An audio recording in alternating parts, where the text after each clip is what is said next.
Halo semuanya, kembali lagi bersama gua Dans di pembahasan Born From Dead. Di video kali ini gue pengen bahas alasan kenapa Surya tidak ingin kembali ke kehidupan lamanya.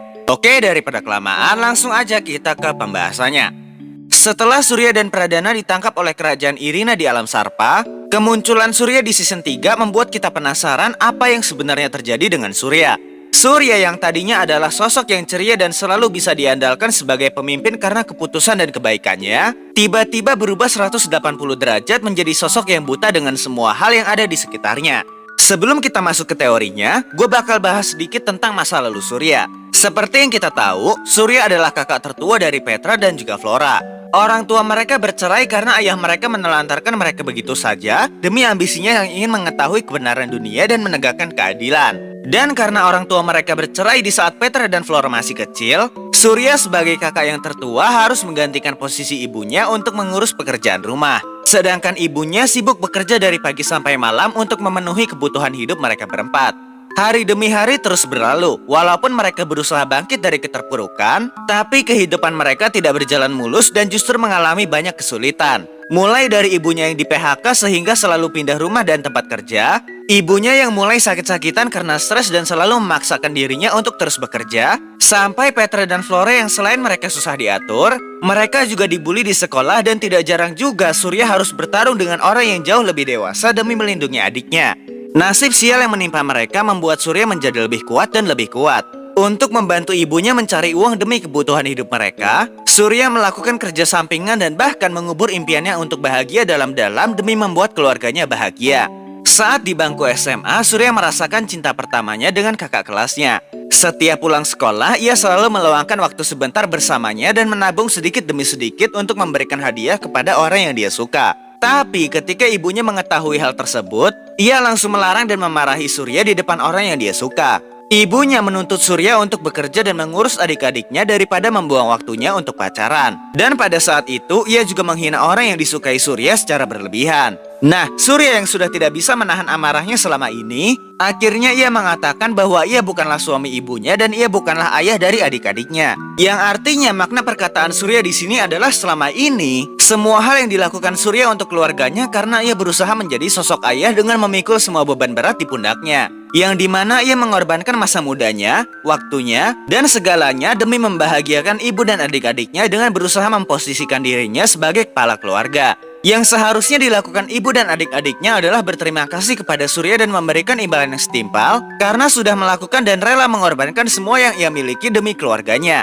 Bukan malah menuntutnya untuk melakukan hal lebih karena menganggap kalau Surya adalah orang yang wajib bertanggung jawab atas semuanya. Dengan kata lain adalah hal yang salah jika mereka menuntut lebih kepada Surya yang telah berusaha menggantikan posisi ayah mereka sebaik mungkin demi kebahagiaan mereka. Tapi pada akhirnya karena kedewasaan Surya, ia lagi-lagi merelakan kebahagiaannya dan tetap kembali memposisikan dirinya sebagai sosok ayah. Intinya dia benar-benar telah putus asa untuk mendapatkan kebahagiaan pribadinya. Karena memang ia tidak akan bisa mendapatkannya selama ia bersama dengan keluarganya. Hal itu menjadi sebuah pilihan yang berat untuk Surya yang dimana ia harus memilih untuk membahagiakan keluarganya atau membahagiakan dirinya sendiri. Walaupun dengan melihat keluarganya bahagia, hal itu juga membuat Surya ikut bahagia. Sejak kejadian tersebut, hal itu terus berlanjut sampai ia dan Petra menjadi seorang undead.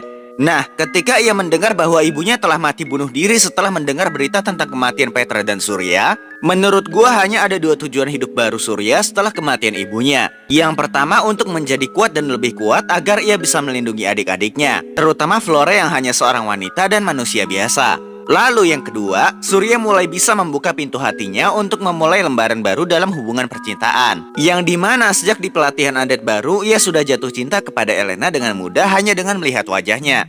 Terlepas mungkin karena Elena memiliki kemiripan dengan cinta pertamanya yang digagalkan oleh ibunya. Yang dimana mereka sama-sama berambut pirang dengan tipe wajah yang sama. Walaupun sifat Elena jauh lebih barbar jika dibandingkan dengan cinta pertama Surya. Nah, dari kisah hidup Surya, kita bisa melihat bahwa Surya selalu belajar dari kesalahan dan terus menjalani hidup tanpa melihat ke belakang. Karena ia tahu jika ia melihat ke belakang, maka yang ia dapatkan hanyalah sebuah penderitaan. Tapi masalahnya ketika ia membuka lembaran baru setelah kehilangan ibunya dan tidak bisa hidup normal lagi sebagai manusia, ia tetap mendapatkan penderitaan yang sama dari sosok yang berbeda. Mulai dari Petra yang selalu mengabaikan nasihat Surya dan selalu membuatnya dalam masalah serius demi melindungi Petra, Sampai Elena yang selalu memberikan harapan palsu dan selalu memanfaatkan Surya karena rasa cintanya. Karena seperti yang kita tahu, tujuan utama Elena setelah ia menjadi undead adalah membunuh Jayden yang telah membunuh orang tuanya. Elena juga tahu kalau Surya memiliki rasa cinta kepadanya tapi tidak pernah membalasnya ataupun memberikan kejelasan. Ia selalu mengatakan kalau ia belum siap dan sebagainya. Intinya, ia menggunakan alasan bahwa ia tidak akan memulai hubungan percintaan sebelum tujuannya tercapai untuk membunuh Jayden. Nah, sebenarnya menurut gua, Elena hanya memanfaatkan perasaan Surya untuk menambah kekuatan dan orang yang akan membantunya untuk membunuh Jayden.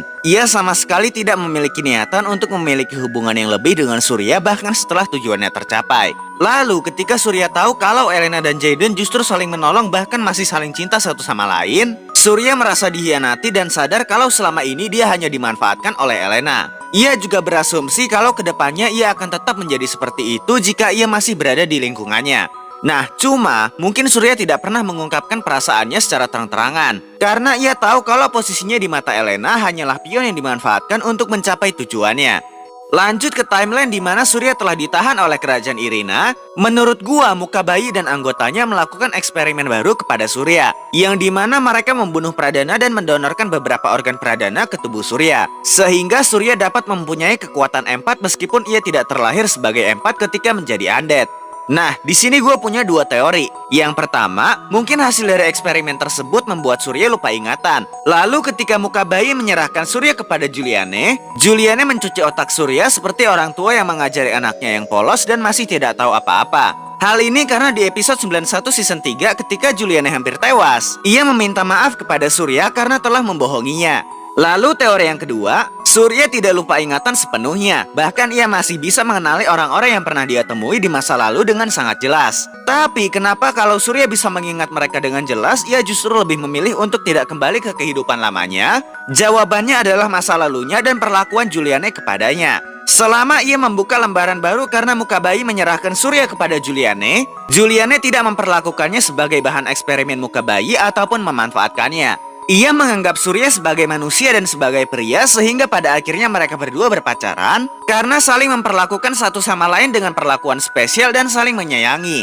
Yap, ketika bersama Juliane, Surya merasa lebih dihargai dibandingkan ketika ia berada di lingkungan lamanya. Hal ini dibuktikan dengan perkataan Surya ketika ia, Nirmala, dan Ina Diamond ingin menyelamatkan Petra dan yang lainnya. Yang dimana ia mengatakan kalau ia tidak berada di pihak Nirmala dan yang lainnya. Alasan Surya mau membantu mereka hanya karena ia ingin menyelamatkan Petra sebagai seorang kakak.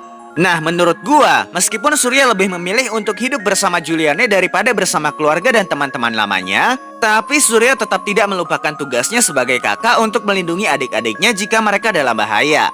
Dan gue yakin di lubuk hati Surya yang paling dalam, sebenarnya ia berharap kalau adik-adiknya bisa menerima Juliane sebagai keluarga mereka juga. Yang artinya Surya ingin sebuah kehidupan baru yang dimana ia hanya ingin hidup bersama Juliane dan adik-adiknya. Hal ini karena ketika Petra menghina Juliane di hadapan Surya, ia mengatakan bahwa tidak ada seorang pun yang boleh berbicara buruk dan menyakiti Juliane. Tapi di sisi lain Surya juga tidak ingin kehilangan Petra dan juga Flora. Yang dimana Surya sempat menyelamatkan Petra ketika ia ditangkap oleh tentara organisasi Death. Dan Surya juga merasa kasihan serta ingin selalu berada di samping Flora ketika Flora menangis saat bertemu dengannya di markas Phantasma.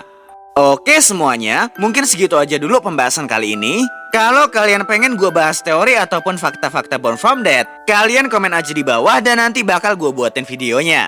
Dan ya, gua Dans, arigatou gozaimasu, salam hikikomori.